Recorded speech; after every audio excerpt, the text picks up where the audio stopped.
Alex and I cover some heavy shit, but I swear we make jokes in the episode as well.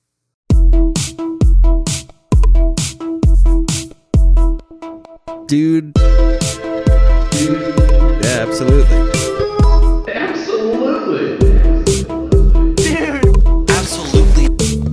Dude, absolutely. So yeah, you were saying that Japan should still rule Korea? No. I was saying internment camps were a good idea. Got it. Yeah. Perfect. Okay, I can't live with that. I did not say that. I'm sorry. Some lines I cannot cross here. I disagree with the entire premise of internment camps. We keep saying that we're going to do like this deep dive on the like whole vape NFT thing. Do you want to do it today? Is it nicotine fucking NRT. throws? NRT. Wait, no. Nicotine fucking thwomps. Thwack. That's what nicotine does. Nicotine fucking thwacks. So I've been watching What We Do in the Shadows, and one of the guys, instead of saying, or we'll get whacked, he goes, or we'll get whack. Like makes the sound. Yeah, does the like manga sound. And when he transforms, he goes, bat. That's awesome.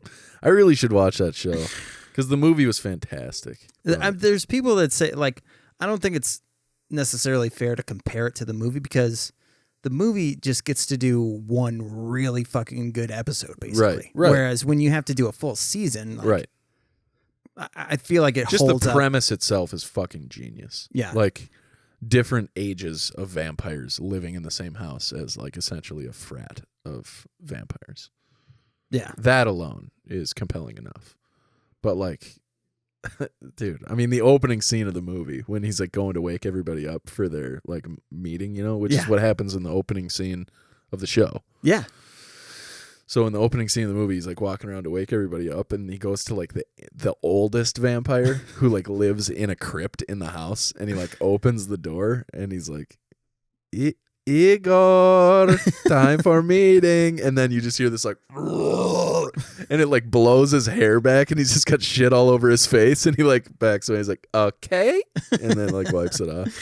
It's very funny. And then Jermaine is like banging a bunch of vampires, right? Doesn't he open the door and there's like a bunch of chicks? Yeah, it's just an orgy. Yeah, I love that Jermaine like constantly tries to cast himself as this like ladies' man. Yeah, but like, and I don't know if he's doing it ironically, or if like ironic for the reasons that he doesn't recognize. Okay, so if it's you don't know if it's like self-imposed irony or if it's purely ironic because you're like. Jermaine. Yeah. Or is it a Seth Rogen thing where Seth Rogen's like, I know I could never be with anybody attractive, so I'm going to insert like Adam Sandler, always super hot girls. Yeah. And Adam Sandler looks like an Easter egg. Like he does. Mm-hmm. Not a great looking guy. No. But in his prime, he was better. He had boyish good looks. Yes. But then by the time Big Daddy rolled around, it's like, come on. Yeah. By the time he could be a dad in movies, we were like, sheesh. Yeah, it was very that's always super weird to me when like these. So I think that these unattractive guys are like, I'm finally a producer director. I'm gonna be cast with a super attractive person. Yeah. I wonder. You might be right. You might be onto something here. I mean, it's the Weinstein effect in a way. Yeah. You know, just and, see, I feel like casting directors should go, no. Hey, you're fucking hideous. All right, lower your standards. Ooh, I'm hot right now. Well, there's two different settings. It's a whole fucking boring thing. Who fucking cares? But like, I've watched a couple of these videos where I forget what the site or the page is called, but they have women or men line up and just based on looks alone, they rank them in real time. Yeah, that's it's on YouTube, right? Yeah, that's I'm pretty sure Cody Ko did like a reaction video to that once to that channel. Yeah, and they do some wild shit. Like as uncomfortable as it is to watch people like literally rank, you know what I mean? Like it's bone chilling in a way, but it's kind of based as fuck. Yeah. Like they do one where they do like a rank, or they give out like cards of the number of times somebody has slept with someone, or the number of people somebody slept with. Oh. And then there's a lineup of people, and you have to hang the like lanyard on each person. Oh my God. So there's like one is like a virgin, right? Okay. So like virgin guy, every time people are like, yeah, you're the virgin. And then at the end he's like, no, I'm actually the 2,000 fucks guy. I've had over 2,000 partners. And they were like, how? And he's like, I just like to fuck. And they're like, okay. And then, dude, it's really uncomfortable. Yeah. But also, you're like, this is the content we need. The weirdest one that I saw was an ex-boyfriend or girlfriend picks their next date. Oh. And you can tell there's a little bit of spite because Yeah. the guy is like body language is like, Jesus, this one's super hot. And she's like, no, next one, too much for him. Out. And like very sassy with it. And it's like, oh my God. No. Well, and like, have you seen the ones where they go through their parents' photos or whatever on their phone? Like the kid goes through the parent's phone, and the parent goes through the kid's phone. And they pick like people with not good relationships with their parents. Like one of the people, like the daughter, like finds a thread on her phone that's her sister's and her mom and not her. And they just shit talk her the whole time. Wow. And then the mom has to like come back into the room, and they're like sitting side by side, and she's like, camera's doing some, it's focusing. Yeah. Never mind. Well, the battery, don't worry about it. All right. But yeah, so the mom has to like answer for like being a shitty mom. Good God. To the like, dude, it's so uncomfortable. But that's like they're basically they're doing the like the thing that Barstool does is like answering the internet's questions. Oh yeah. But they're just like answering our deepest, darkest desires to watch people squirm and struggle. Yeah. There's one that I keep meaning to watch. Tom Segura just did one. Yeah, it was like if you could suck your own dick. Yeah. Yeah, I saw that today. I didn't watch the video. I saw. See, I haven't watched it either. I've seen the. But you in the cover image of him being like, you said yes for sure. For sure. But who wouldn't? Right? I jack off. It's the same fucking thing. If I could have done it from the age of a child, like, you know what I mean? Like, not a child, but you wouldn't be married with children. Like right? Like a prepubescent. Right. And you find out that you can do that. Post-pubescent. Post-pubescent, sorry. Right, yeah. What's the word I'm looking for? Teenager. Post-puberty. Post-pubescent. Post-pubescent. Yes. Yeah, for sure I would have. Right. Like, I can't imagine the amount of times that I was jacking off. Like, right. There's no doubt in my mind that in spite of people's like general disdain for crossing that like sexual orientation border. Oh yeah. When it comes to like self-pleasure, you know? Like, dude. But now if someone who's like, I will give you this gift, like, I have a hard time seeing myself in the mirror. Yeah, I physically, if somebody said, yeah, I'll do this, or you can do this now, I just think about all the ramifications, you know, like how healthy is it for you to push all of your organs up into your rib cage? I mean, repeatedly, like it's probably unhealthy. If it's a contortionist type of thing, like we're saying somebody comes and they're like, hey, I bestow on you the ability without harm. Oh, okay. To suck your own dick. Okay. I still think it's a no from me. Same. I've seen and done too many things that disgust me, and a lot of them involve my penis. Yeah. That's funny because like when you pull your pants on after a long day and you're like, wow, this thing fucking reeks. You know? Yeah. Which people talk about, like, the older you get, you know, the more injured you're going to be, or injuries just don't go away. Back pain's a part of old age. Yeah. You know, you get tired earlier. Dinner becomes a thing that happens at 5 instead of 7. No one was ever like, your balls will stink more. That's a thing now. Yeah. 100%. I had no idea.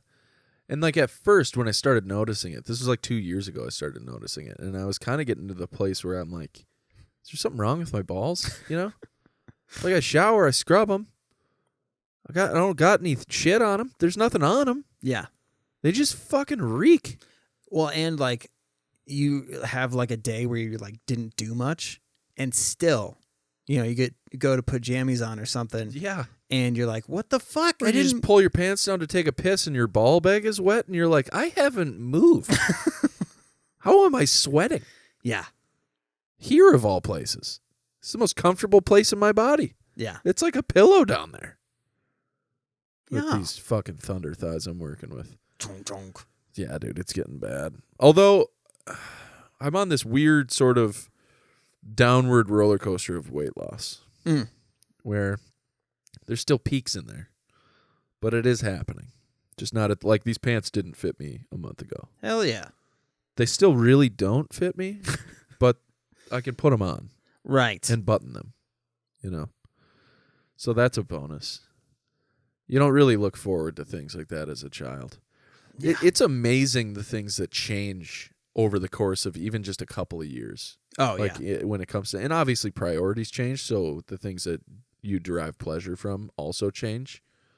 But like this morning, I woke up, my back hurt like hell. Highlight of my day was cracking my back when I woke up this morning. I mean, is there anything better? A good crack? Holy fuck. Like, and when you really get like your hip going in a crack, like, because I crack my pelvis. When it goes the whole column and then right at the lumbar, you're like, Ew. Yeah, and you feel it in your heels, and you're like, oh my God. I'm going to walk the rest of the day on the balls of my feet. Okay, are there tryouts for the Vikings? Like, I'm in. Like, dude, it's unreal. But I don't have I don't know. I don't do, like, you know, a 30-kill game in Call of Duty does nothing for me. I could have rode that for a couple of weeks as a child. oh, man, yeah. Oh, that's funny. Yeah. I don't give a fuck about that. But if I'm in my office chair and I'm playing that game and I have a good game and then after the game I crack my back, something else. If I'm sitting for a prolonged amount of time and I get up to go eat something that's obviously not good for me, and I have no pains at all, I'm like, yes, Yeah. I relaxed properly. Yeah. Which, like, the irony Right? of we're at the age now where you can relax in a way that literally has negative ramifications. Yeah. How? I know. Dude, when I was in fucking, like, fresh out of high school, partying like an animal, there were multiple times I fell asleep in horrifying circumstances. And then I was just fine the next day. Yeah. Like, where did that go? If I have, Yeah. like, too much wine on a Friday, I wake up on Saturday, it's fucking Yak City, baby. Yeah. It's gross. Like, but dude, I swear to Christ this happened. It's not going to sound real, but it really did happen. I was at a house party at a buddy's house. He was trying to buy an ounce of weed, or 3 ounces of weed to make hash brownies for this party. Comes back home looking somber as a goat, you know, and we're like, what's going on with you, Eeyore? And then he's like, the guy sold me oregano. Oh, you've actually told this story before. On the podcast? Yoth. Did I tell you where I slept that night? No. I slept. There was no beds, no couches, no chairs, no floor available. There was like 75 people at this party. Okay? The only open space was the concrete floor of the laundry room. So instead of sleeping on that, I pushed the dryer and the washer together and slept on top of those. Oh, wait. And a guy came and started doing laundry? Yep. Yes. Okay, yeah. I woke up to somebody doing laundry. And then that day, I drove to Minneapolis and like did shit. It's so funny, like that like the odd like nothingness of not being fazed by a weird thing. Like you open a door and there's a 7-foot llama lying on your lawn, your washer and dryer, and you just go, whatever. Yeah. It's so funny to be in those situations where you're like, huh.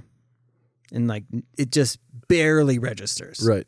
And then later on you're like, that was weird. You know what I mean? Yeah, 100% I know what you mean. Like, I'm trying to think of a good example of that. Oh, like when I refused to let this like scar or this gash heal properly on my arm. Yeah. Which I don't know how I didn't get like a blood infection because Right. it lasted far too long. Right. But I could eject pus from it if I waited a couple of days. But those couple Right. of days, I'm like, God, I can't wait to fucking... Yeah, dude. Yeah. So one time, I'm like kind of feeling around to see where it's at. Right. And we're about to take a test. And so people are like getting stuff ready. This is in high school. Yeah. And it accidentally goes off.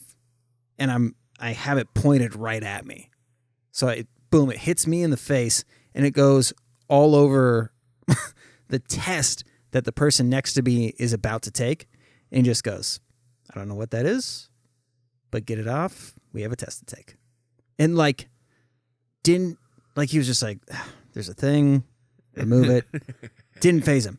After the test, he goes, what the fuck was that? Right, right. That, like, the recall moment. It's Yeah, like yeah, you're yeah. so locked into like another train of thought that like nothing can get in your way. And then once that train of thought has been exhausted, then you're like, did I see a coyote fucking a lamb? What happened there? That was weird. was that Jerry Seinfeld changing someone's tire? What? I thought it was comedians in cars getting coffee, not Jerry driving around fixing cars like he's AAA.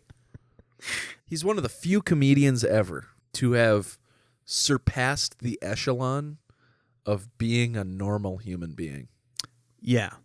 Like, he is, in some ways, risen to the level of, like, social deity. Like, he is not on the same plane, you know? Like, if Jerry Seinfeld's a dick to you, you're like, well, it's Jerry Seinfeld. I mean, he's a dick, but, like, it's fucking Jerry Seinfeld. Yeah. But if, like, Chris DiStefano's a dick to you, you fucking roast him online and you call him a piece of shit and you do it publicly so that he gets shamed. Yeah. You know? You don't do that if Jerry Seinfeld's a dick. No. He's above that. Speaking of dicks, are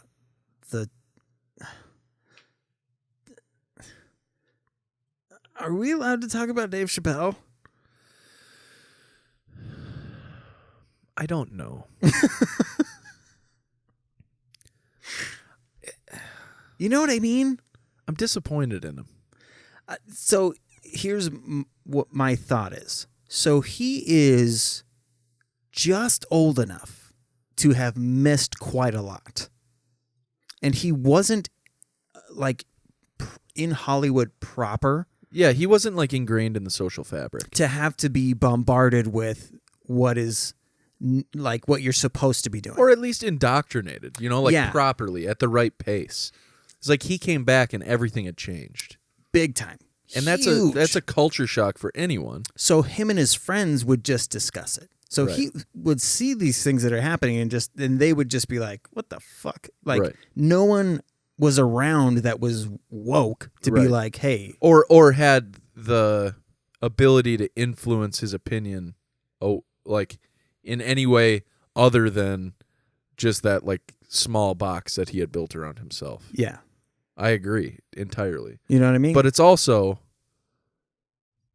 from a comedian's perspective, right? Yes. It is almost unforgivable to do the same jokes as many times as he's done them. He has overused that premise. The trans premise? Yes. And not even the premise. The subject matter itself is has a wide berth. You can really talk about a lot of things when it comes to to like the trans community, you know? Yeah. And you can make jokes that are not truly offensive to trans people. Yeah. Like I saw on some more news, Like attack their person and not their sexuality. or don't attack them, you know? Like write the joke, but the joke doesn't have to be at their expense. Oh, you know right, what I'm right. saying? Like you can include material that's related to trans people, but it doesn't have to be at the expense of trans people. It's like one of those things where, I think people, especially like very left-leaning people, have the same issue in talking about Donald Trump. Like the trope is old. We're done. Oh, I yes, don't yes, want to yes. talk about Trump anymore. We've all heard the accent or the impressions. We've all heard the shit about the golden showers. We've all heard the shit about the hookers and him wanting to fuck his daughter. Small hands. Yeah, like all that stuff is overplayed now. It's no longer like greenfield material. Like it's hacky to do Trump shit. Yeah. But if you were to say something about how you're jealous of Trump for something and you bring that something up, you know, like imagine like having the confidence to wear white shorts that are practically see-through and play tennis and not give a fuck. Like I want that confidence, you Yeah. know? I'm jealous of that. Like something along those lines, that's a new trope, same subject matter. Yeah. You're just like flipping it on its head. And that's like where it irritates me because he's going from the same angle every time. And basically the angle is like, I don't get you people. You people confuse me. Here's why. I don't like. That makes me think of like when you say that, like being jealous, like imagine being like you're out of middle school, you're about to go into high school, and somebody steps in and goes, "Would you rather be president instead?" And you're like, "Yeah." Yeah. What qualifications do I need? Have you ever been captain of a kickball team? Yeah. Cool. You're in. Have you ever made out with a girl? Yeah. Have you seen boobs? Dude, They're awesome. in person. Well, Do my moms count? Yeah. I mean, it's and I will say also, the first Netflix special when he did some trans material, the material where he was talking about like, yo man, let's cut our dicks off and make pussies out of them shits. Like, so good. very funny, very very funny, and not offensive. Yeah. Like there was no big outcry at that time. Right.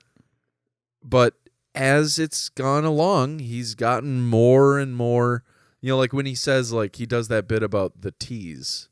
I think the T should stand for tough road ahead. And he does the whole, like, he does that whole, like, road trip thing and how, like, transgender people, like, are the person who ruins the road trip. Like, that's creative. Yeah. It's a creative way of thinking about it. But, like, you've already done all this shit. Yeah. You've already done the, like we don't need more of it, you know? You're the one, in my opinion, and in many people's opinion, you're the funniest person of all time. What happened, you know? Yeah. But then you have to think about it in a way, sort of from his perspective, where you're like, this is the most prominent thing in his life right now. Well, Publicly. and it's like people used to attack him for being like gross, but now every special that he releases, even the what the fuck was it called? The one in the belly room where there's like barely any people there. The bird revelation. Yeah. That one, I don't recall any trans material in that. No. That's my favorite one of all of them that he's come out with recently. Very good. Because he did a lot of stuff about Hollywood in that one. And that's some of the best material. Like when he talks about the he's got a 3 a.m. with Mr. Weinstein. Oh yeah. Suck my dick and I'll put you in all three Lord of the Rings. You know, like that's funny. It's tragic, Yeah. but it's like it's the whole tragedy plus time thing, you know? Like, yeah, I don't know. It's so frustrating. Yeah. Because, like, it's like watching somebody that you admired for your whole life, right? I think this is a great metaphor or not metaphor, but a great example, right? Growing up, I fucking loved Manny Ramirez. He's a baseball player. Oh, yeah. Loved Manny Ramirez because he was just so weird. He's the silliest dude ever. He's such a just a dingbat. Like, he does weird shit. Like, one time during the middle of a game, the Red Sox made a pitching change. He's in the outfield, right? He played left field. They were playing in Fenway. The Red Sox make a pitching change. Then the cameras pan out to the outfield, and Manny's not there. Oh, And then he walks out of the Green Monster. And he was just hanging out with the guy. Like, what are you doing? You're so weird. But then Manny got caught doing steroids.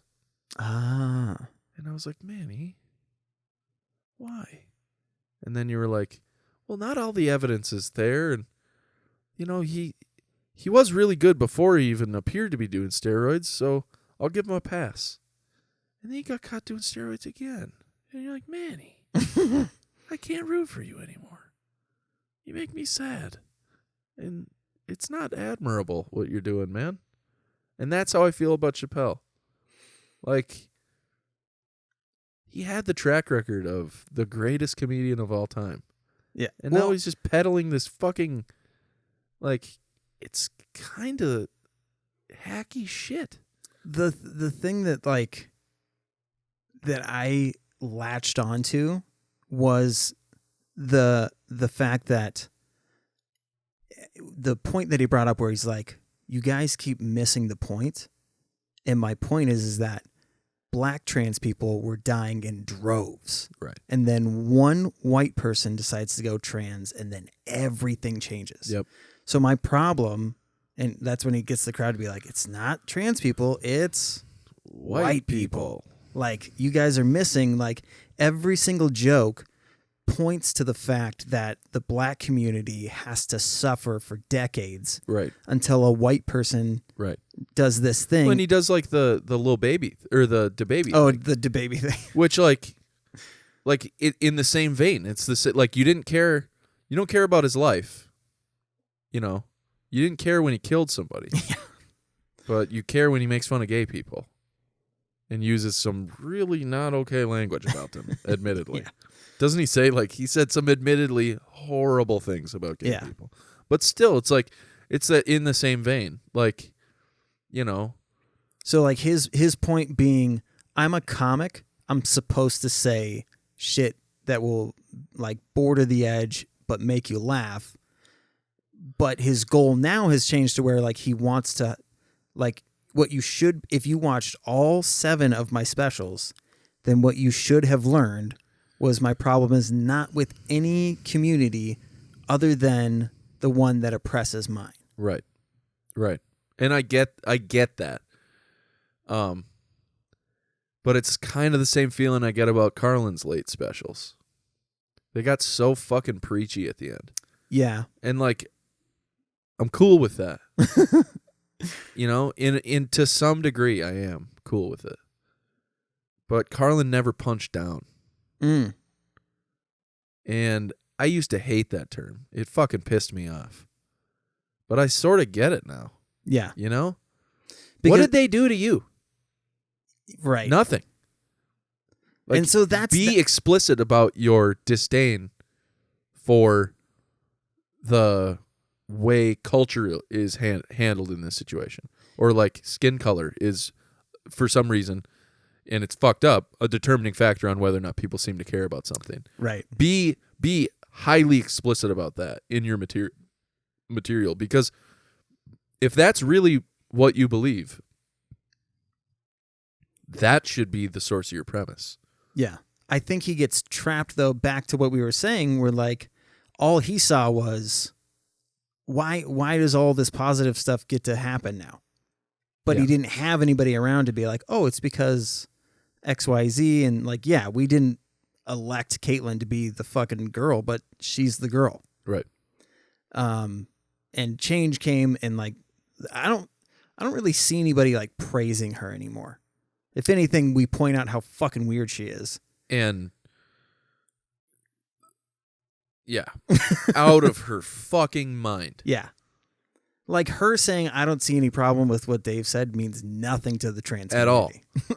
In fact, it pisses them off more. Yeah. Because they're like, you're not our voice. Yeah. But I would be interested to get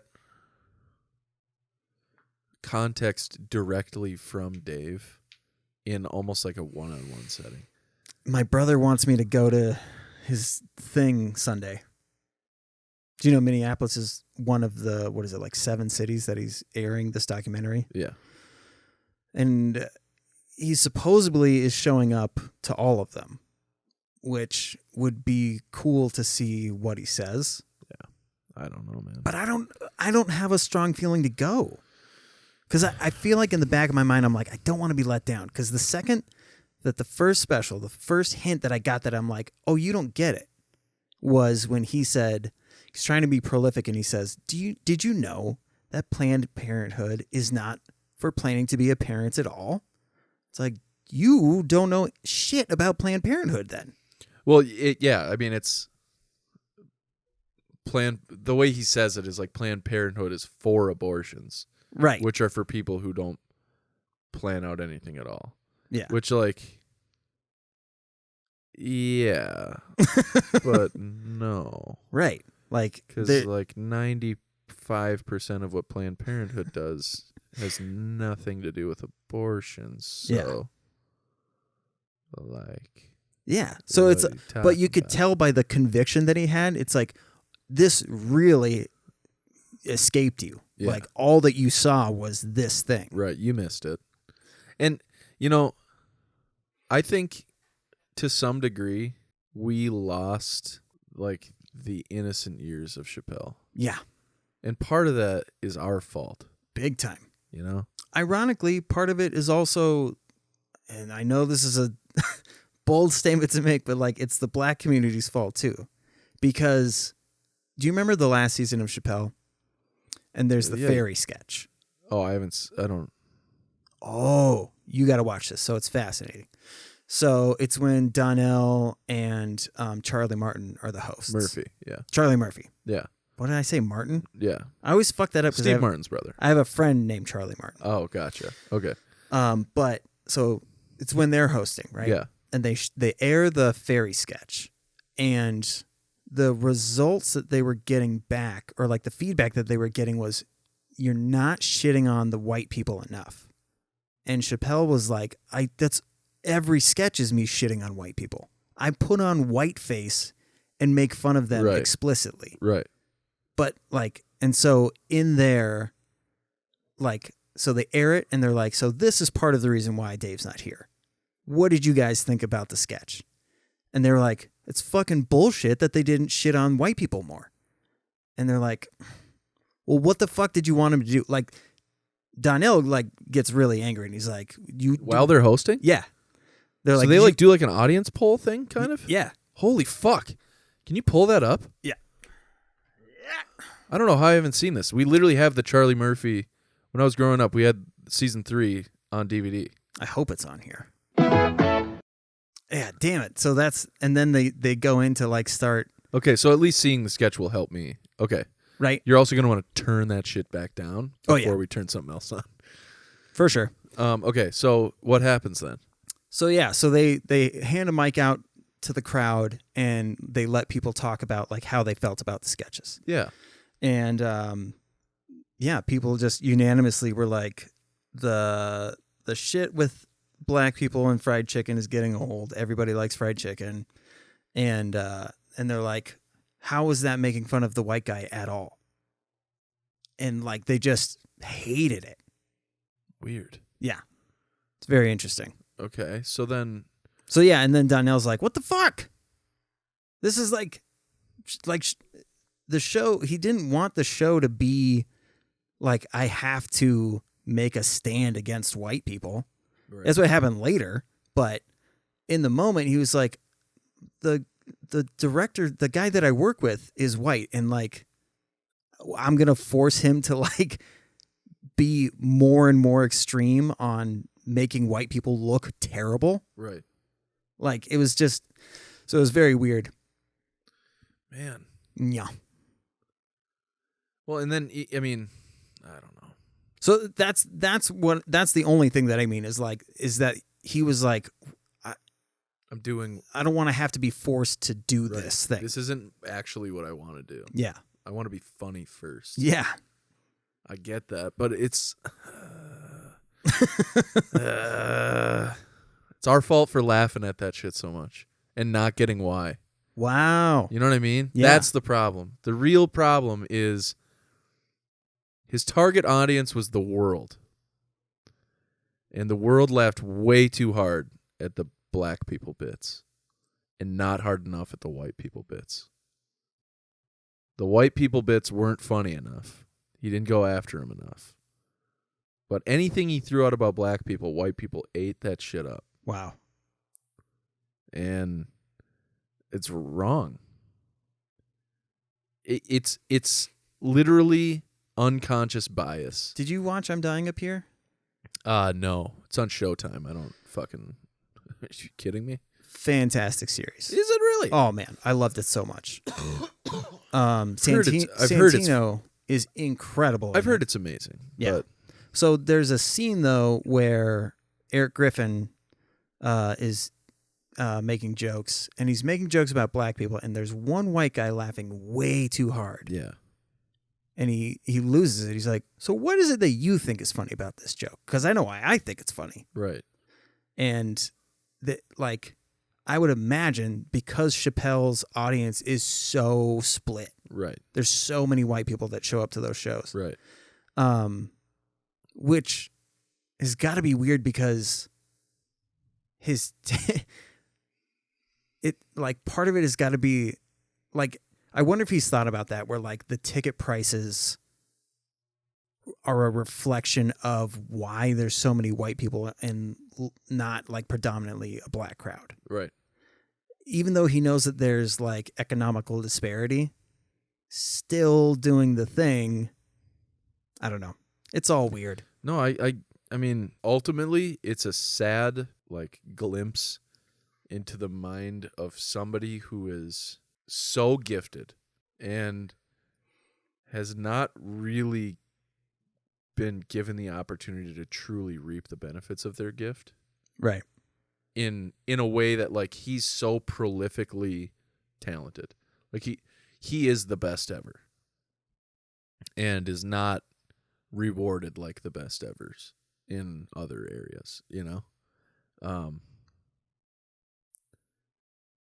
I think he's praised like the best ever, but praise isn't enough really in some contexts, you know? Like he was forced, admittedly kind of by his own hand, but he was forced to back out of what could really only be described as the greatest sketch comedy show of all time. Yeah. Because of the mixed responses he was getting from his audience, which is, like you said, is very split. Like it's, you know. Well, and on top of that, the whole financial. Well, Viacom fucked yeah. his ass. And like, you know. Like the concept, who could deal with somebody saying the show is doing so well, we're going to give you $50 million, while at the same time your audience is saying, kill Whitey. Like, right. being like, I want to be funny, but it would be fucking dope to have $50 million. Well, and for those, the people giving you the $50 million are Whitey. That was the big dilemma for him. And that's the whole, when he explains the Iceberg Slim story. Oh, yeah. I cried so hard watching that because it's the most honest he can be without truly. I watched it 4 times. Oh yeah, I've seen that one probably a half dozen times. It's so good. But he does that Iceberg Slim bit is, for those of you who don't know, you need to watch the Bird Revelation. It's the most intimate comedy special other than Maria Bamford's that she records in like people's houses. Yeah. I've ever seen. It is in a room called the Belly Room at the Comedy Store, which has 3 rooms. It's got the main room, it's got the O room, or they call it the OR. It's the original room. And then they've got the Belly Room. And the Belly Room is like the club in the basement that you're used to seeing in, for those of you who have not been to a comedy club in Minneapolis, Comedy Corner Underground is a great example of that. Yes. Like it is essentially the belly room of the corner bar, but it's this super compact, low ceiling, max capacity is like 80 people. Yeah. Tight room. But that's what makes it such a great room to do comedy. Those are my favorite rooms. And he's like 3 feet away from you. Right. Where like when he's on a stage, he's Right. up higher. That's why like the Comedy Corner was my favorite place ever. And now it's kind of back and I'm not doing comedy really at all anymore. I haven't done comedy. But at the time it's the most intimate room. Like that and Sisyphus are so intimate. Oh. You're right there, And then at the same time the ceilings are so low. So it gets so loud on big laughs in spite of the fact that there's only 60 people there. Yeah. It's not like a theater where there's thousands of people. Like you're getting the most visceral reaction from people that are right in front of your face. It's really a magical experience to be on stage in that moment. But as an audience member, it's equally magical because they're fucking right there. Like you're in the back row at the Comedy Corner. You're 20 feet away from the person, It's unlike any experience as far as entertainment goes that you can really have outside of like an open mic slam poetry thing at a fucking local coffee shop, which is not built for entertainment, It's built to fucking make coffee. So all that said, Chappelle sits down for the whole special, which establishes like a level of intimacy that like you're never going to get out of like huge name comics, because sitting down is a sign of like almost endearment for the audience. Like some people think it's like weirdly insulting to the craft to sit down. And I've had comics tell me that before when I used to sit down on stage and I was like, it was like post panic attacks. Oh, I totally forgot about that. Yeah. But that being said, like in that particular instance, he's making himself an equal with the crowd. It's like every joke he's telling, he's letting you in on a little secret. And he stands up frequently, but he always goes back to sitting down. And he ends the special sitting down, and he tells a story about Iceberg Slim, who was an actual pimp in, I think, the 70s. And maybe it was the 60s. But essentially, Iceberg Slim, in order to get more mileage, for lack of a better That's better so term, funny. I was thinking of that. that's literally what it's called. And it's fucked up that that's what it's called, but it's true. So to get more mileage out of his bottom dollar bitch, which again, I thought it was his top dollar pitch. well, they call them your because they secure your bottom line. Got it. They're your most reliable. He essentially stages a murder and makes her the culprit in this staging. And then in order to like keep her around, he says like, I can make this go away, but you got to keep working for me because I got to be able to keep track. And she gives in. Is that Munchausen syndrome? It's kind of Stockholmy. I don't know what Munchausen is. Munchausen is like a parent or somebody like keeping you sick so that they're the one that's rescuing you. Yeah. Okay. Yeah, it's very much that. It's very much that. It's what Marshall Mathers' mom used to do to him. Gotcha. Okay. It's with that little girl who was in the wheelchair and was sick but wasn't sick at all.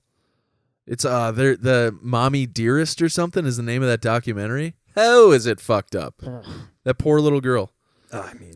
But that being said, so the whole story is essentially his way of explaining, like in almost like a microcosm of what happened at Viacom, which was they played him into doing something that he wanted to get out of by enticing him with an offer he couldn't refuse. But he did refuse. And then he was fucking blackballed. And they took everything from him. And the amount of rage and the feeling of abandonment that has to come along with that kind of experience changes somebody. So now that he's back doing stuff, he's more visceral. He's angrier. He's calling things out in a way that he didn't used to. He used to be so joyful and childlike, Yeah. And now it's like, it's this sort of, like I kind of alluded to, it's like Carlinist. Like he's angry now. He's no longer just pointing the finger and laughing at the wrongs of the world. He is seeing what he what he believes to be the wrongs of the world or the way society at large Pull is that like, guy up a little bit. is like doing, disservice to people of color and whatever, and is no longer going to sit back and just tell silly jokes about them. Like, he's fucking angry, and I get it. And I could be just, Well, I think what we're alluding to is like it's kind of Dunning-Kruger effect-ish, where he's like, to him, he's like, how the fuck do you guys not see what I'm talking about? Right. But we have the luxury of being on the outside, so we can like pick it apart. Yeah, he's got like a Truman Show moment. Whereas for him, he's got millions, maybe even a billion eyes on him. Right. You know what I mean? Right. Like throughout the world, he's one of the most well-known comedians. Yeah. And to have that kind of pressure on you, Right. and you're supposed to know the answers to everything, Right. is wild. Right. And for him, he's like, you guys should trust me enough to know what a joke is. Right. And Because I've been doing this for 40 fucking years. yeah. Guy started doing comedy at 15. So crazy. Like, he had to get a pass from his mom to do stand-up. Now, this is not like a Dave Chappelle apologists No, angle, it's not. because now he has the opportunity. Because Mara and I have talked about this before, where it's like, you're not a bad person for not realizing a thing. But once you're given the information, what you do with it afterwards, that's what will define you. Yes. And So I hope this documentary like shines a light on what's really going on behind the scenes. Because he's Isn't it called given Untold so or whatever? much, something like that. Yeah. Is there a trailer for it? I don't know. Should check it out. I don't know. It makes me sad, ultimately. Have you seen this? No. He posted it on his Instagram. Oh, is this Black recent? Babel been pushing this story hard. But I was invited to speak to the transgender employees at Netflix, and I refused. That is not true. If they had invited me, I would have accepted it, although I am confused about what we are speaking about. I said what I said, and boy, I heard what you said. My God, how could I not? You said you want a safe working environment at Netflix. Well, it seems like I'm the only one that can't go to the office anymore.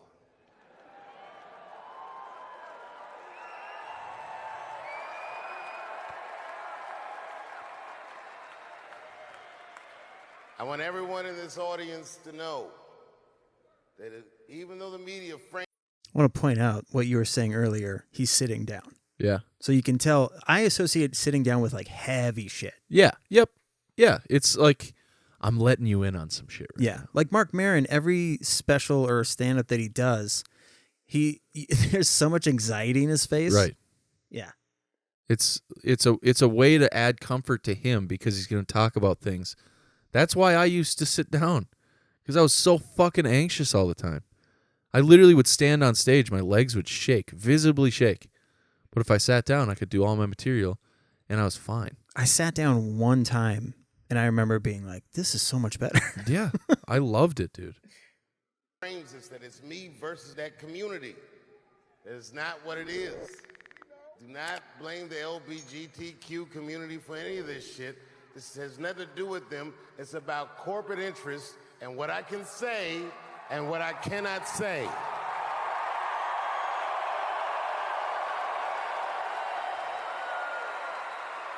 For the record, and I need you to know this, everyone I know from that community has been nothing but loving and supporting. So I don't know what all this nonsense is about. In summer 2020, when the whole world shut down, I was outside doing shows. My neighbor had a cornfield, and he let me throw shows there, and people came from all over the country. Some people came from around the world to see those shows.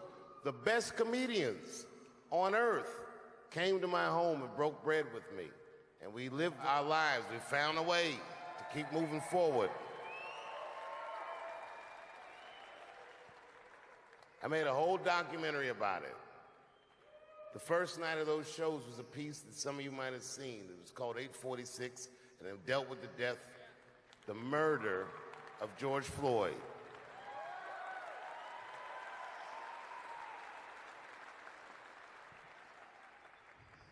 This film that I made was invited to every film festival in the United States, and some of those invitations I accepted. And when this controversy came out about the closer, they began disinviting me from these film festivals. And now, today, not a film company, not a movie studio, not a film festival, nobody will touch this film. Thank God for Ted Sarandos at Netflix. He's the only one that didn't cancel me yet.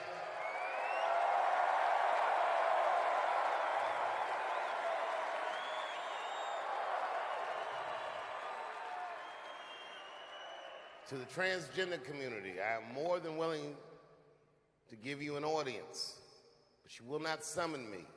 I am not bending to anybody's demands.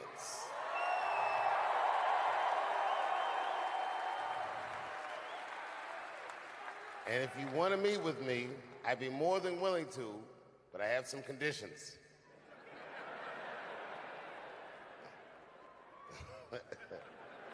First of all, you cannot come if you have not watched my special from beginning to end.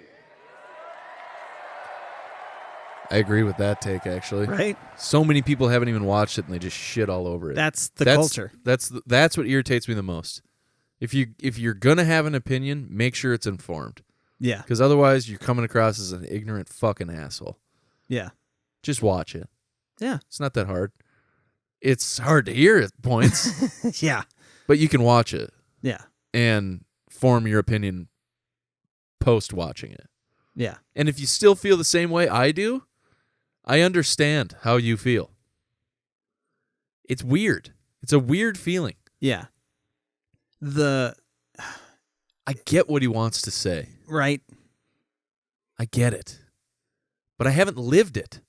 Yes. So I don't understand. I get it, but I don't understand.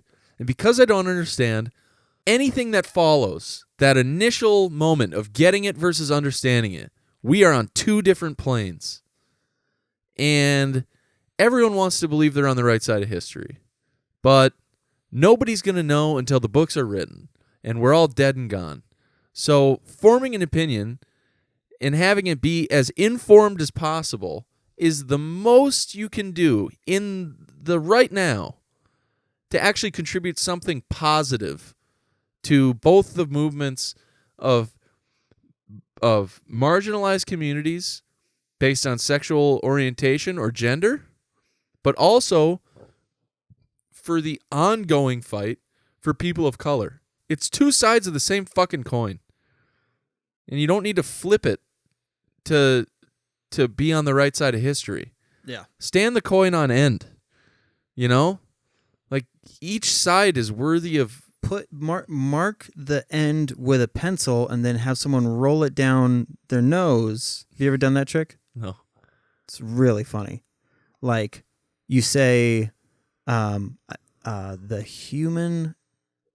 Like, the structure of the human face allows for a quarter to roll perfectly down your nose without falling over. But what you've done without them knowing is you've covered the end of it in pencil. You just fucking go to town. Yeah. So that when it rolls down, there's a line on their face. If you guys don't know, it's an old trick. It's fantastic. I'm like Donald Trump. It's fantastic. It's fantastic. It's fantastic. I don't know, man. I'm so conflicted. Right? It's tough because... For those of you who are still listening, by the way, thank you. We don't have these kinds of discussions all that often on the show anymore. Yeah. We used to, but once the show got more structure and the funniest person we know came aboard, then it just became laughs all the time, you know? That's so true. But, you know, these are healthy discussions to have. Yeah. I'm glad we're having it. Well, and that's part of the thing that, we early on, if you listen to the early episodes, like, Alex and I don't agree on everything. Right. But the whole point of it was like how we're able to have these discussions and learn from each other. Yes. you're the only person that I have in my life where I can do that, and it's so clearly not an issue after You're we're not done talking. enraged. Yeah. Yeah. Like I was telling you earlier, like I talked to somebody about the Kyle Rittenhouse thing, and Fucking I A. like could feel my adrenaline pumping, and I'm like, God damn it! Like, Yeah. I knew what my opinion was. Yeah. I mean, the kid didn't need to be there. Right. It was so clear. Traveled across state lines. Yeah, and people keep like contorting it to say like he was there helping a family friend, and it's like, no, he answered a call from a guy who said we need to form a militia.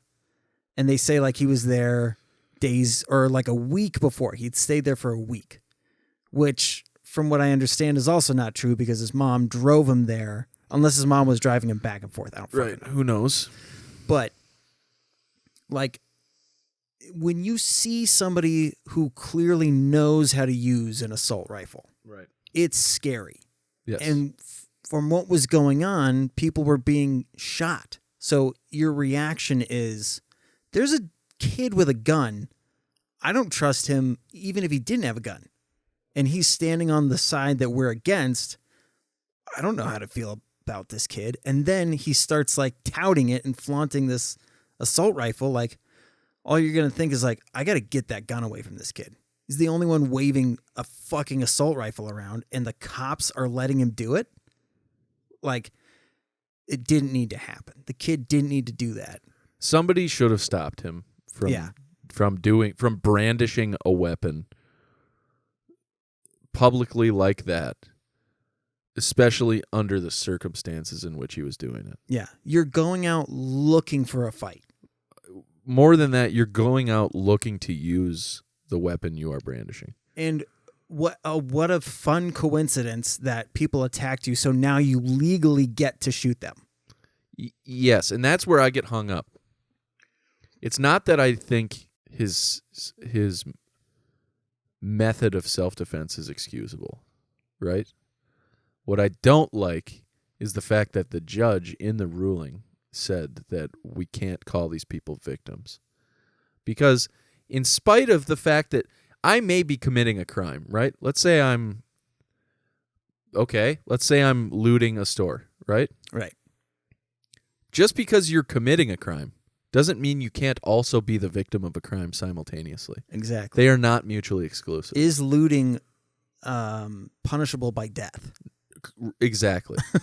and on the scale of equivalencies, if we're going to be sitting here drawing equivalencies by saying you can't call them victims, then what crime would they be committing, or would they have to be committing in order for them to be considered victims? Right.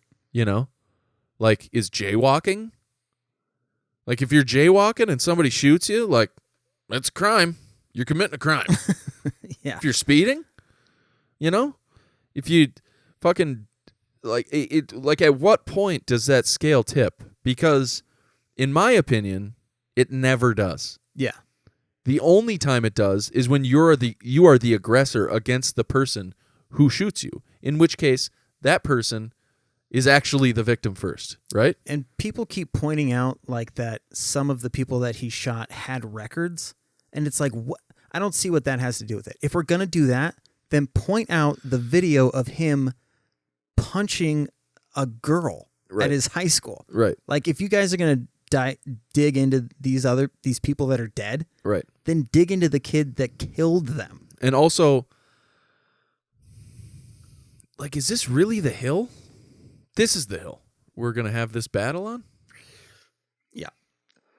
Like, at what point is it, are we getting into so far into the weeds on this argument that I would argue this point happened a long time ago, but Yeah. that we're no longer making any progress, and Yeah. we're simply just throwing food at, we're throwing peanuts. Yeah. Nothing valuable is coming from this argument or this debate about firearms.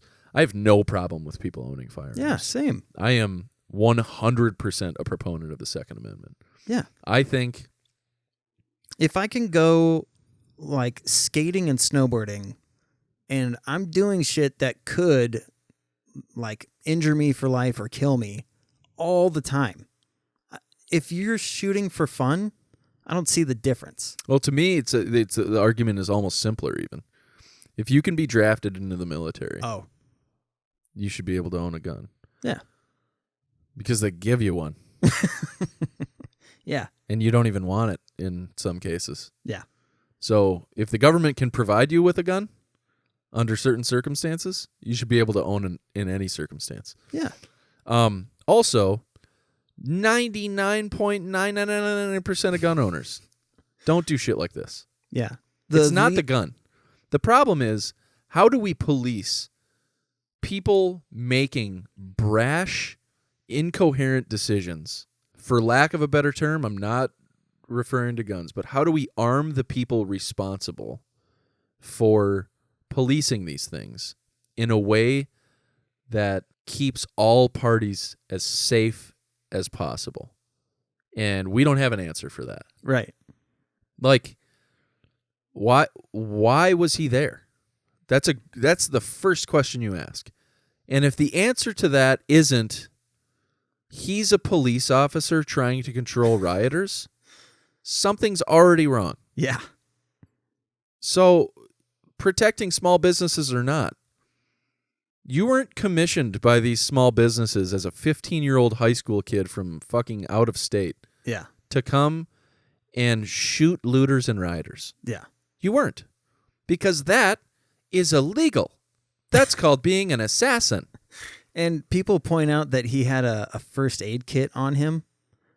Like, that points to him like he was ready to help people. Yeah, okay, well, carrying around one of those little aluminum containers that says Band-Aid on it doesn't mean that you're going to be able to save somebody from... Okay. One of the people that he shot, though, was only there helping people. Right. Like, the guy was literally trying to, like, I forget if he was an actual medic or not, or like he had... EMT or something like that. Yeah, some type of training. But that was all he was there for, and he got shot.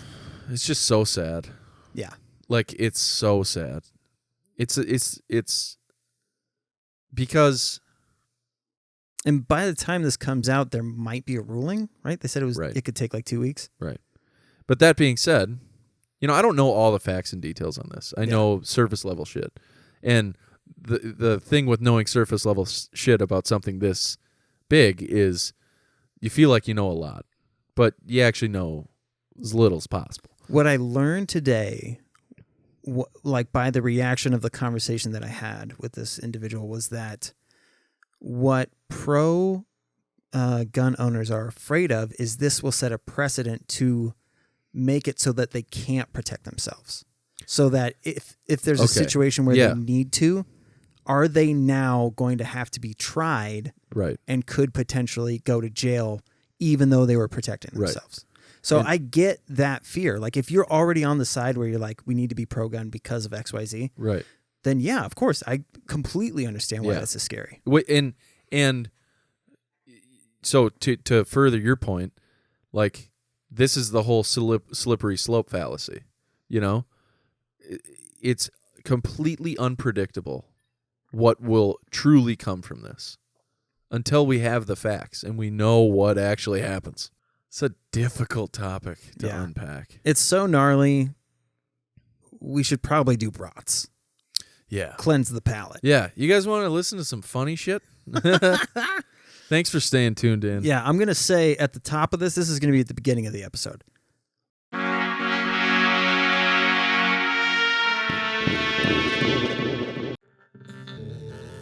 This episode of The Absolutely is brought to you by Auto-Tune. That's right, baby. Let it out, because you're being auto-tuned. What?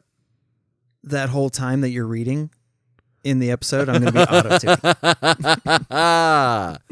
Creativity. That's called editing in post. Is that a meta joke? Like, you're not going to get it, but it's going to be happening? That's a fourth wall joke. Ah! This episode of Dude Absolutely is brought to you by Bathroom Breaks at School, where you would do a contest to see who can pee the furthest. Right? You're stepping back. Yeah, everyone did that. And then there was piss all over the floor, and then the janitor comes into your classroom, and he's like, who pissed on the floor? That's so funny. I was just going to say, like, one of the weirdest times, I can't remember if we were doing that, but we were doing something urinal related. Yeah. And janitor walks in and goes, "What are you guys doing? Dicking around in here?" And you were all like, And it's like, come on. Huh? Neil. Then he did look like a homeless Neil Brennan. So We had a janitor named Neil in my elementary Oh, really? school. He's like the nicest guy. Everybody scared the shit out of him. So he Go ahead. comes up to the middle stall, unzips, and does a Superman pose. And we were all like, "Why aren't you holding your dick? What is happening?" And it weirded us all out. We were like, And the joke was over, and we all just left like, why didn't he hold it? Also, why didn't he pee in the adult bathroom? Those urinals are a foot off the ground. Yeah, man, you're a janitor. You have the keys to all of the bathrooms. Right. Why are you here? Dude, I mean, so we did that like pissing contest thing. We really fucked around a lot in the bathroom.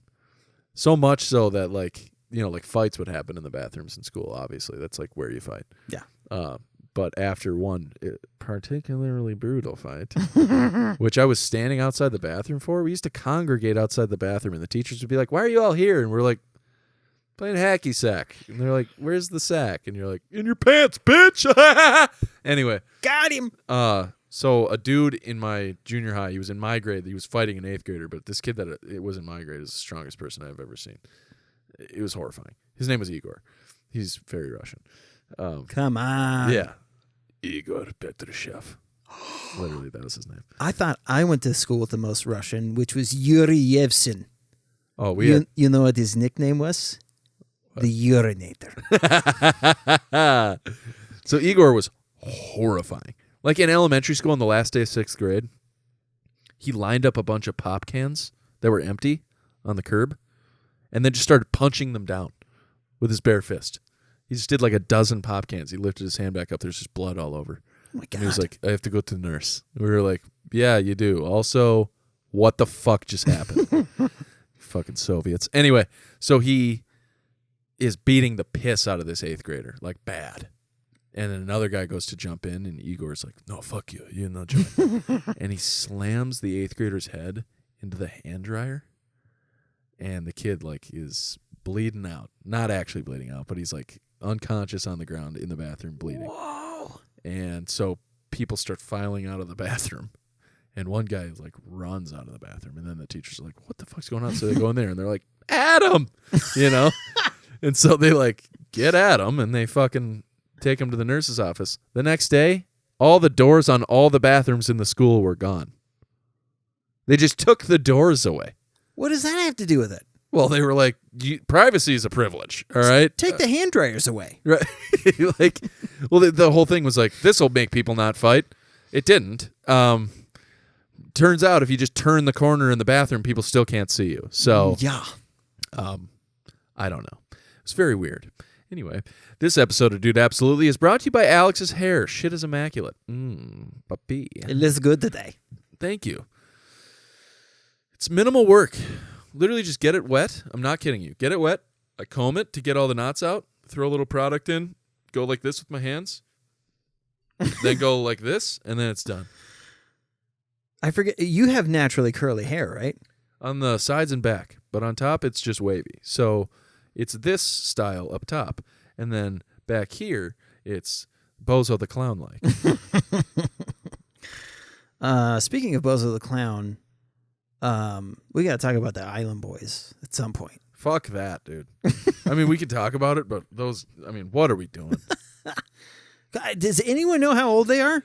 Who are they? How do they have so much money? Right? They're clearly loaded. I mean, Dalia had a take on it that I was actually kind of like, this is the best take I've seen about it. He's like, their mom is like the best lawyer in Los Angeles, and their dad's like an oral surgeon, right? Wow. And they just make so much fucking money. And every time their kids talk, they're like, what the fuck did we do? What did we do wrong? God damn it, I hate these fucking kids. And then that video came out, and they're like, Jesus Christ. Thank God you're 17, because that's the thing. You're gone soon. They're twins, right? They have to be twins. They're twins, for sure. And someone is tattooing them. Right. It's no way that... So I think I think you're right. I think they're teenagers. Yeah. And some teenage friend is tattooing them. Yeah, and they just have no real adult supervision because their parents are constantly working. Yeah. And they have enough money to be able to pull shit off like this and to be able to pay people to... The only thing that, like, the saving thing that I do like about them, they're always talking about how they want to help their mom. Like, if you listen back on this stuff, a lot of it is like, we're going to get our mom out of wherever she's at. I don't think that's real. You don't think so? No, You think their mom watches and they're like, guys, the accent isn't real. they're Puerto Rican. Yeah. Or no, Cuban. Cuban. Yeah, but Cubans don't talk like that. If they're from Florida, they do. There's people from... Not like in that accent, though. Like the island boy. That's not how people from Cuba sound. You That's know how what's- people from Trinidad sound. I was just going to say, I met a girl from India, and she talked about, like, this was when, like, Sean Paul was starting to get super popular. Yeah. Shut up, I'll say. Someone give me some. Yeah, okay. Girl, I'm into it in time. Girl, I want to be keeping you all. I got the right temperature. Okay, go ahead. Yeah. So much cultural appropriation. So he got big because there was a whole island scene. So, like, all of these islands were like, I don't even know the name of the islands, but like there's people that would just travel to these islands for these massive parties. And so when I asked this girl, like, you like Sean Paul, what else do you like? She's like, all island music. Like, that's what Sean Paul is. Yeah. And so there was this whole, like, it's seemingly, you would think, like, rich culture, right? Yeah. Like people who are loaded Yeah. doing these things. And they all have that same accent, like Okay. Rihanna. So that's what was interesting is, like, regardless of where you're actually from, Okay. there's an island culture of that tone. Ah, okay. So it's like... So they're emulating that culture. Okay. So it's like Jimmy Buffett. Play Pina Colada Berg. Or no. Play Margaritaville. I believe you mean Pina Colada Berg. It's actually Daiquiri City, but yeah, I don't know. I fucking hate those guys. Yeah. This episode of Dude Absolutely is brought to you by the triumphant feeling you get when you make the exact amount of food. Yeah. Dude, So good. when you eat all of the things. Yeah. You don't have to package it. Oh. You clean Plate Club, you just put them right in the dishwasher. You don't have to scrape anything into the garbage. Perfect. I love Such that a good feeling. That's so funny. I've never thought about that. Oh, God, I love it. And it's usually Caitlin that does it, so it's like fucking, I married the right one. And then sometimes I'm like, why the fuck did you make all this? Like one time she made me French onion soup. This wasn't that long ago. So fucking good, by the way. Yeah. And it was like I was having like a not great day. My allergies had just kicked in. I just had to mow the grass. It took me 2 hours because I mowed our lawn and our neighbor's lawn because it was so long that it was like getting to the point I'm like, mice are going to start burrowing here. So Ooh. I had to mow everything. I just felt like ass. And I just mentioned in passing, like a couple weeks prior, that French onion soup is like my favorite thing when I'm not feeling well. And she knew I wasn't feeling well. So while I was doing all this yard work and stuff, she went out to the store, started cutting up onions, made me French onion soup. I came in from mowing the lawn, took a shower, got out, fucking French onion soup in a bowl with fucking torched, like, cheese, like broiled cheese on top she of did the French bread. thing? Oh, yeah. Wow. It was fucking incredible. One of the greatest. But she made like 2 gallons of it. So it's just like frozen in the freezer now. Isn't that funny with soup? That soup, you always make too much. Always. It's like when my mom makes chili. But why does the recipe always call for an egregious amount of shit? Because the whole point is that you make these soups and serve a community. You know what I mean? Like it's never like... Yeah. Plus also like by volume, I think certain things like can't be cut down properly, I don't know, though. I mean, I imagine if you make a quarter of a chili recipe, you get a quarter of the chili, but Yeah. who knows? All I know is that you shouldn't cut it with fentanyl. Bad idea. Yeah. Bad idea. Really bad idea. This episode of Dude Absolutely is brought to you by 55-year-old open micers. Airplane food, right? This was on the subway the other day. This episode of Dude Absolutely is brought to you by putting the USB cord in the dock incorrectly twice, so you just let the phone die. That humiliating moment. You're like, I've been bested by a cord. I don't deserve a phone. You wrote, you just let you phone die. I'm an island boy. You just let your phone die. You know what's funny? Oh, sorry. You know what? Dude, yeah, you go. This one's going to be... This episode of Dude Absolutely is brought to you by Candy Cigars. Also, Candy Heroin?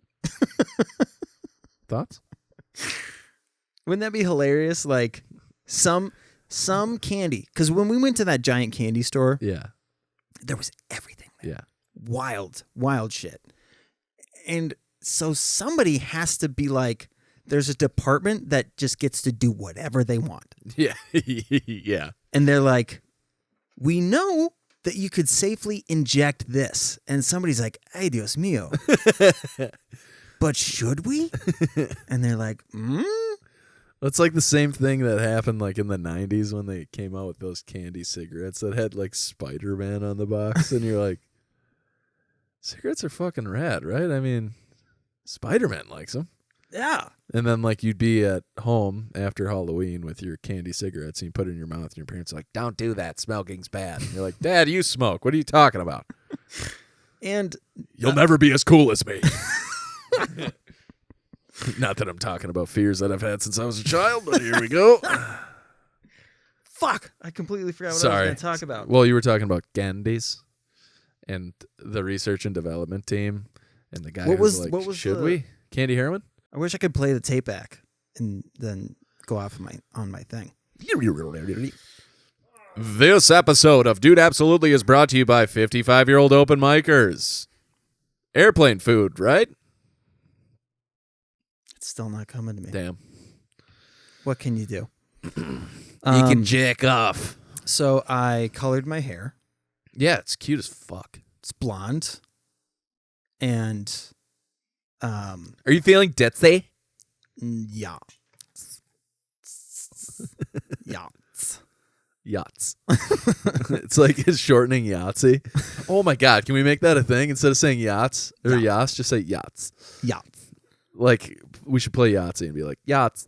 And someone's like, are you throwing... Wait, say yachts?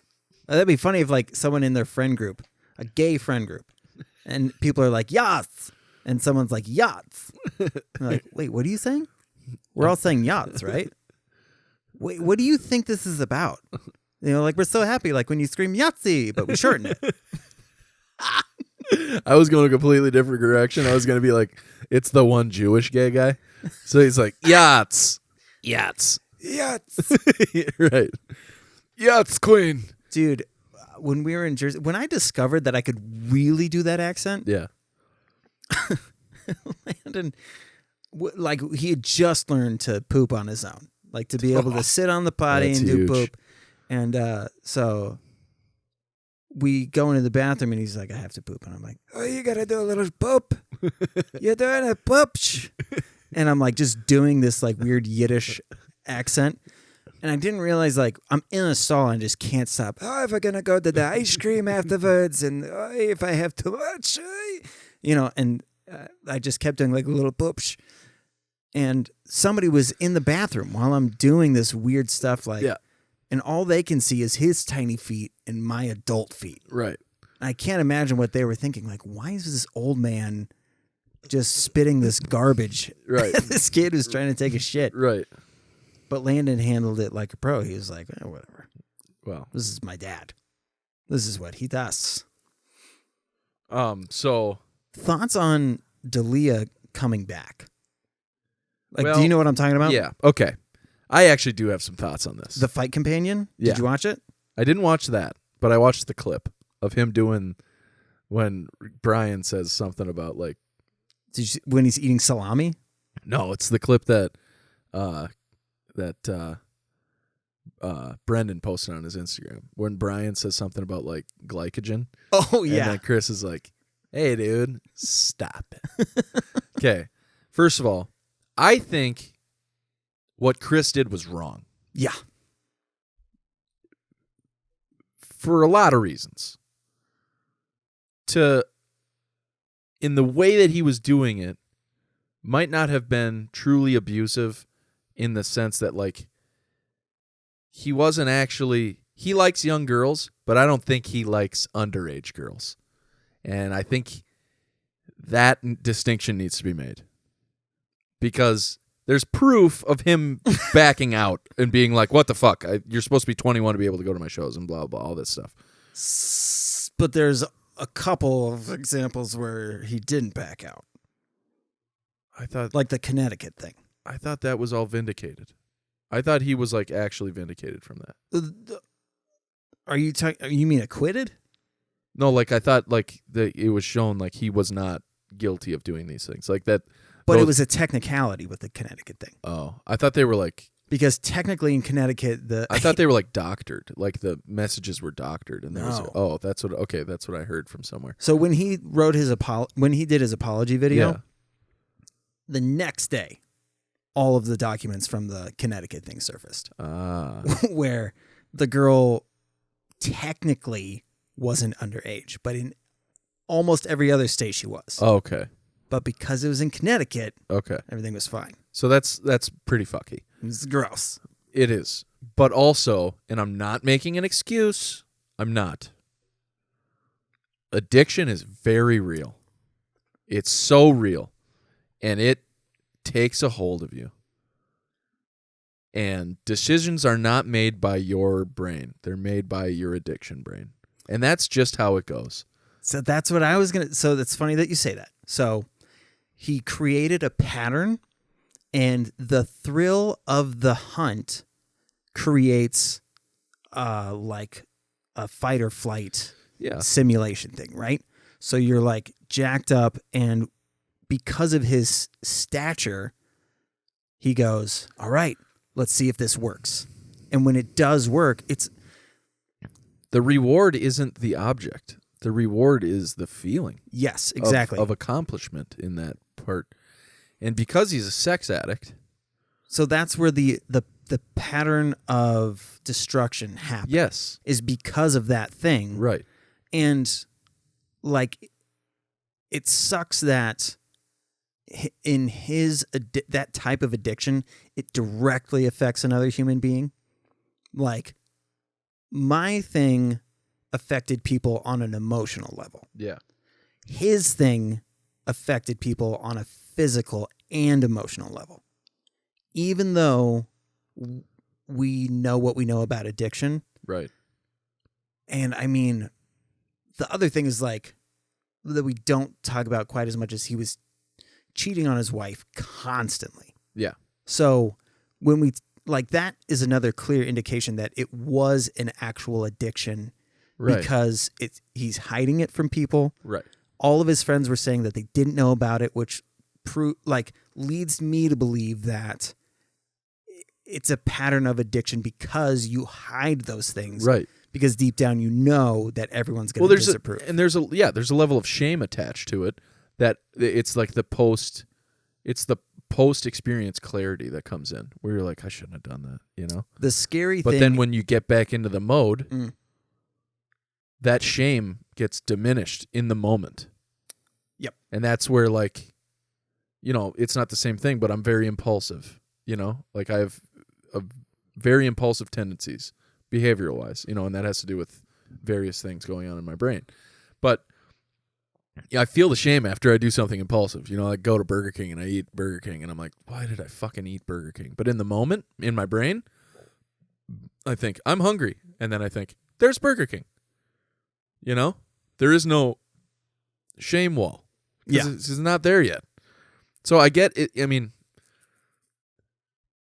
he appears to be healthy of his addiction, or at least in a place that he's managing it very well, and it's no longer negatively affecting him or the people around him. Yeah. Which is admirable, I believe. The decisions he made should not go unpunished or should not be pushed under the rug. simply because he's made progress. Right. Well, the thing, like at the end of the day, because of the way that the court system works and all of these things, like he has not been charged with anything. And so I get like that feeling of like him feeling like like trying to show people like, look, guys, I didn't actually commit any crimes. Yeah. So, but the thing is that everybody has the right to not support him anymore. And that's fine. So just do that. So if you don't want to support him, don't support him. Right. It's as easy as that. But I'm happy that he's happy now. Yeah. He appears to be happy and healthy. He appears to be back into the state of mind that was the person that we fell in love with when we were ignorant of the things he was doing. Well, and he's in massive family mode. Right. Which is huge. Like when you're in addiction, like you don't really care about your family. No, you don't care about anything except getting your next fix. Every time somebody brings up his kid, you can see him like snap out of it and be like, how do I convey how much I fucking love this little guy? Like it's so little obvious. Calvin, and he is a cute boy. Oh yeah. Holy cow. But and like he and his, I think it's his wife. I don't know if he's married. It's at the very least it's fiance that he had his baby with. Oh, are they not married? I don't know. They're certainly living together and are together, but he keeps his family life very private, or at least she is private. You know what I mean? That being said, that was his wife when he first got married. Oh, that's right. I forgot he got divorced. Yeah, he got divorced at a young age.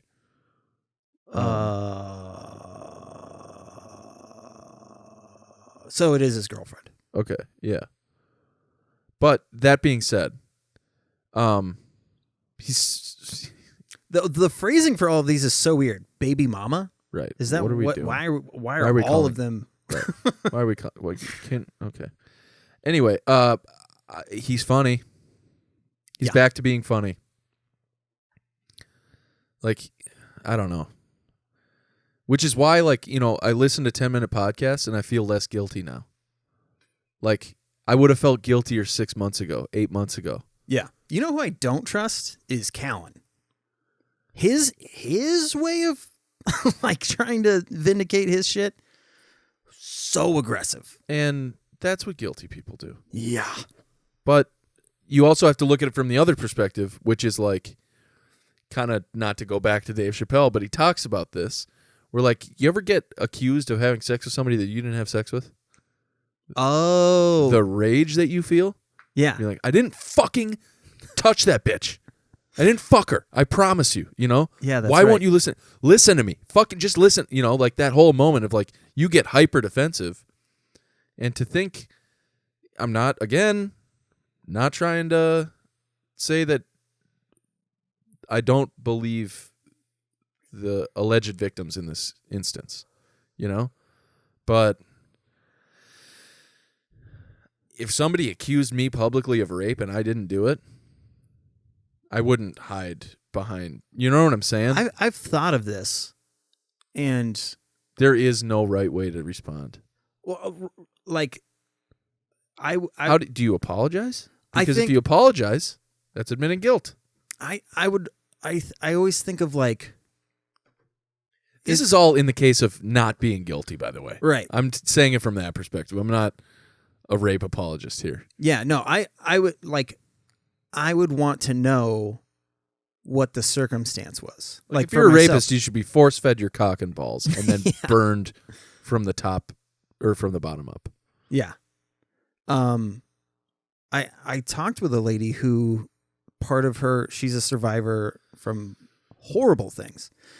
And she became a speaker and would speak to the what are they called? Youth. No, the people who commit the crime. No, Persecutors. the persecutors are the ones who are claiming that you did a thing. That's a prosecutor.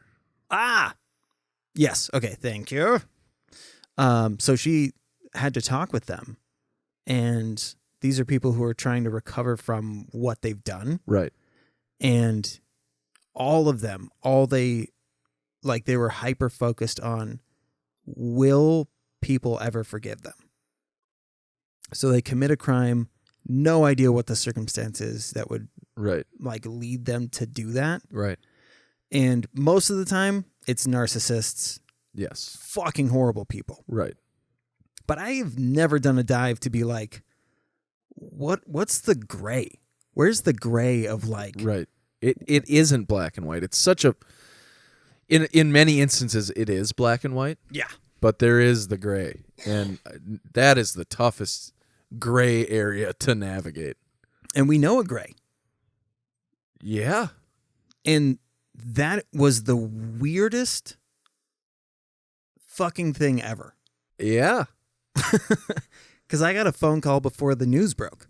I pushed Control-Alt-Delete, shut down, Yeah.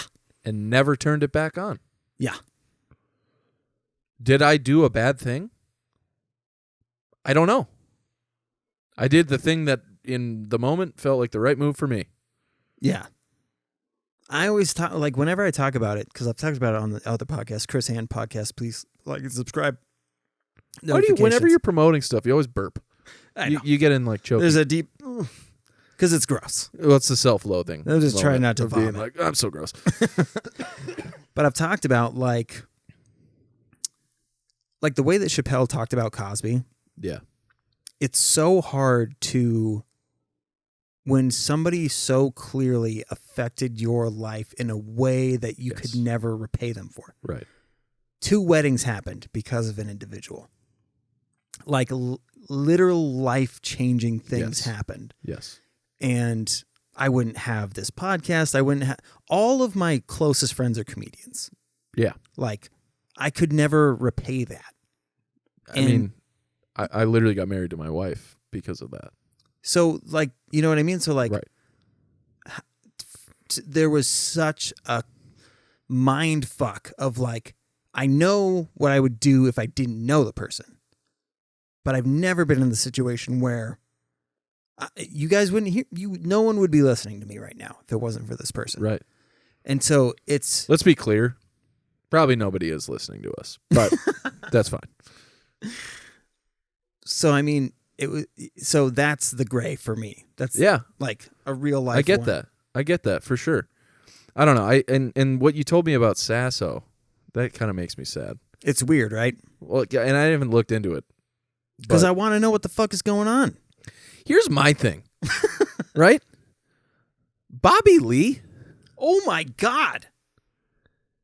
Have you gone down that rabbit hole? About Bobby Lee's life? Yeah. And bad shit that he did or what? Yeah. No. Oh my God. Okay, so there's a very strong case for him having sex with a minor in Mexico. He told a story Oh, I've heard that story. for years, Yeah, right? Yeah. But it changed. So somebody like made a compilation of how the story changed. Yeah. And like the gnarliest part is that the girl started crying while he was having sex with her. And he makes a joke about it. And it's like the only reason that he's able to get away with this thing, there's no way of tracking that person down. Right. Well, and like him and Ari and Cap used to go down there. Yeah. And Chris, I think, used to go down there and visit. Did D'Elia go with him? I think so. Oh, man. And used to go to brothels in Tijuana, which is like. So the reason that he had this experience, if you don't have enough money, there's an alleyway of the like, the real high quality prostitutes. yeah, the disregarded individuals. So that's how this whole thing happened. And the only one that looked acceptable to him was this one girl. And all that he knew was that she was younger than him. Like physically, he could tell that. Yeah. But beyond that, like DVSA, have you heard of that? It was God, who's that artist? Is it David Cho? Yeah. Right? Yeah. He had that podcast, and some of the like legal ramifications happened because of that show, because people told stories that they just should not have. Right. And Well, he and Bobby had a big falling out because of that, right? yeah. Well, because once it started, Bobby was like, I told a story about banging a minor, basically. I almost like completely convicted myself. And Kalila was there for one of the times that he told the story, and she was like, oh yeah, how you banged that. And he's like, bah, bah, bah, bah. So like you can tell, and then it just kept changing. It's like you can't bang what he says is potentially 300 prostitutes and be clean from doing shady shit. Right. But because we don't have anybody to say, hey, were you? And he's also Bobby Ree. He's also Bobby Ree. So like he's the most confusing case for me, because he's been around all of these guys his whole adult life. Mm-hmm. I mean, he moved to L.A. when he was like 19 or 20. Yeah. You know, and was immediately on Mad TV after getting a job as a waiter, and then got a Vicodin addiction, and then he used to do meth. And yeah, as a kid. But then his Vicodin addiction was what took him down from MTV, because he shit himself. Mad TV. That's what I meant. You know what's funny? You could still call it MTV. I suppose, yeah. But yeah, so on Mad TV, he shit himself and had a full breakdown because he was trying to be sober. So they fired him. And then there's a big period of nothing. Yeah, we don't know what the fuck was going on. Because he was just doing sets and not recording them. Yeah. I don't know what's going on with Bobby Lee. You know who feels the cleanest out of all these people, though? Santino. Oh, yeah. That guy just appears to be... He is the youngest disappointed dad. Oh, my God. Yeah. He's like 36 and fucking hates it. His kids that he doesn't have, loathes them. Yeah. Who are you going to say, though? Because I was going to say potentially Theo. Yeah. Because he's just too weird. He's also... You don't know what he's telling if it's the truth or a lie. And he's been very open about his transgressions. When he genuinely tells a story about hooking up with someone, it sounds like he's so bad at it. Yeah. And like he doesn't realize it until he starts saying it. And he's like, oh. Yeah, like when he tells the story about the girl who has a dead tooth that turned him down. He's like, you got a dead tooth, lady. Your face is dying. You know? And like he has sex with a girl who has like a big head, and he also has a big head, so he's like afraid if they have a baby, it's going to be just like a mascot. Like, I don't know. But like the stories he tells are like when he was on that Coke binge, and he was like having a Christmas party in January, but it was just him, and he was just trying on various sweaters, and he was making a smoothie at 2 a.m., and he locked himself out of his apartment and started a fire with his blender. Like, what? That guy doesn't bring girls back to his hotel room. Yes, exactly. That guy goes back to his hotel room and watches Wheel of Fortune. And have you ever seen Sex Drive? Mm-mm. It's a really funny movie. Like, you know who Clark Duke is? No. If you saw his face, you would. Well, anyways, it's a really funny movie. It's like in the age of Superbad. Okay. This movie was born, and it's so underrated. Like, people slept on it, and it's so fucking funny. But there's these guys who act like they want to fuck, and then when a girl finally wants to fuck, they're like, we know how. I've seen a vagina before. Like, it gets super weird. So, like, Theo will pretend to be hella confident, but then the second that it starts to happen, he's like, what? Yeah. Like, when girls hit on him in King of the Sting, he's so unprepared. Right. He doesn't know how to handle it. and that's kind of Dahmer-esque in a way, but, you know, you can't accuse somebody of something you have no evidence of. Yeah. I don't know. Anyway, should we wrap this piece up? Yeah, dude. All right. This was good. It was heavy, but it was positive. Yeah. I grew today as a person. And I'm probably fatter, so. All right. Same time next week? Dude. Absolutely. I love that you left the smiling Put us up on the screen for an hour. Oh, man. Oh, I gotta piss. Could you tell that we were done? You're a dude, absolutely. Hey, baby girl. Um, How are you? How are you? Huh? Oh, fuck. I keep forgetting to do this. What? God damn it. Add it in. Sit down. Yeah. I gotta tuck my shirt back into my pants. All right, this audio is going to suck because I'm not turning all the shit back on. I'll be in this one. All right. I mean, no, Okay. you have to sit over there then. You have to sit next to Alex. Oh, gross. Gross. Did you even say that? I'm just teasing. I don't like people, and I don't like Yeah, sitting by okay. people. Whatever. No excuses. These are my. I like your pants. Things. I'm gonna go on my Peloton here. So from now on, you guys have to address me as Lord Duke. Did you buy him Did I buy what? land in Scotland? I did. Holy fuck! You're a lord! That's so cool. I'll put up He's the a lord documentation and here. a duke. That's fucking rad. Berridham, Scotland. I have a 3x3 foot fucking section. And it's mine. And so when I go into Scotland, when I show them my papers, they have to say, "Welcome to Scotland, Lord Duke." That's so fucking cool. That's what he got for his nailed it. anniversary. You nailed it.